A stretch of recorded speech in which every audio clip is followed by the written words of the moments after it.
With more on the escalation of fighting between the U.S. and Iran, CBS News national security analyst Aaron MacLean joins us. He's also the host of the School of War podcast. Aaron, good morning. So we've got more strikes. President Trump saying the MOU is over. I'm wondering from your perspective if this kind of exposes how flawed this agreement was with Iran from the start.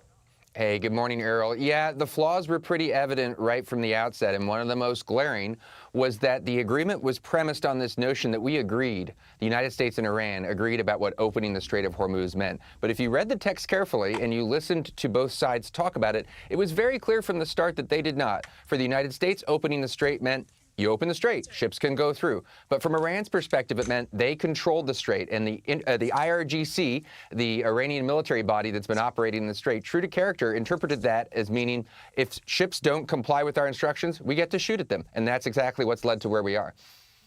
So do you think we are now back at the same levels of engagement that we saw pre-MOU from March and April? Right. So now here's the question. Is this going to be an escalation back to those really intense early days, or are we in some kind of new normal where there are going to be intermittent rounds of mid-grade violence, diplomatic initiatives that start and perhaps stop, and unfortunately this kind of confusing situation that we're in just persists? It's too soon to say. I'm looking at the nature of the target struck. Last night there was some level of escalation on the American side. We did hit a couple of infrastructure targets, these railroad targets, which was interesting to me. The scope of our strikes did expand out from the Strait of Hormuz area.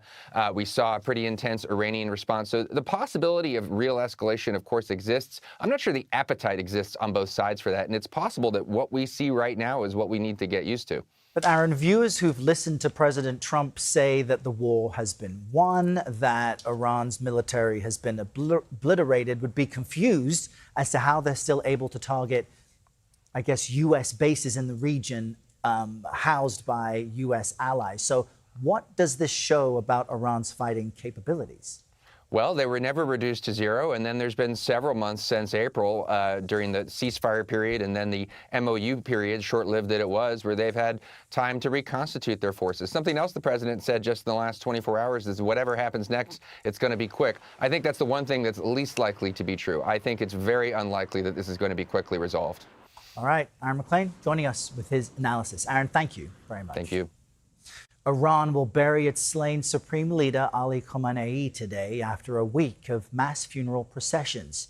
Thousands of mourners attended ceremonies in Iraq's holy cities. You can see here massive crowds lifting coffins through the streets yesterday before it was transported to or back to Iran. CBS News Middle East contributor Courtney Kealy is here with us now in studio to give us some analysis on what this all means. Courtney, good morning. How significant is that footage that we saw huge crowds, not in Iran where you might expect, but also in Iraq? Right. The holy city of Karbala is where Hussein died. He's the central martyr of the tenets of this interpretation of Shia Islam. So by going to Najaf and Karbala, it was Karbala where he was killed and his family members were killed.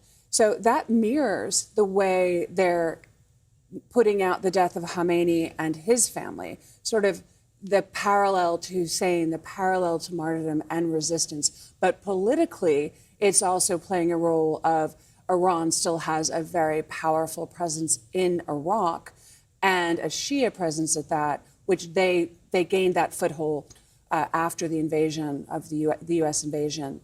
And so this is a political and a spiritual, religious kind of move to have gone from Tehran, the holy city of Qom, to the holy cities of Karbala and Najaf, and now to Mashtad.